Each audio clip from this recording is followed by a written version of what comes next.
मेरो देशले अर्को देशलाई सीमा मिचिरहेछ भनेर भन्छ। तपाईँलाई भन्नु, रुसले युक्रेन लगायत धेरै ठाउँमा सीमा मिचिरहेछ। रुसले अहिलेसम्म भनेको छ भारतले नेपाल, पाकिस्तान, बङ्गलादेश, भुटान, श्रीलङ्का, मालदिप्स, सिक्किम त आफ्नै बनायो, तर आजसम्म भारतले मैले कुनै देशको सीमा मिचिएको छु भनेर भनेको छ। अमेरिकाले संसार कब्जा गरेछ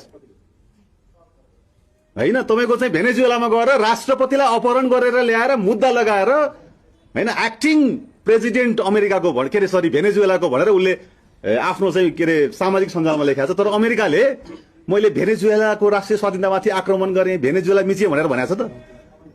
नेपालको बालेन्द्रले भारत मिचिया छु भन्दाखेरि पनि रमाएर जुस पिउने राष्ट्रिय स्वतन्त्र पार्टीका कार्यकर्ताहरूलाई तपाईँ हामीले दया भन्दा बाहेक अरू के भन्ने भने कठै कठै भन्ने भन्दा बाहेक म किन बालेनको विरोधी भनेर यो भिडियोले प्रश्न बताउँछु। म किन विरोधी भनेर यो दाइले मजाले एक्सप्लेन गरिरहेछ कि तिमीहरू बालेनका कार्यकर्ताहरू, मिडियाहरू, तिमीहरू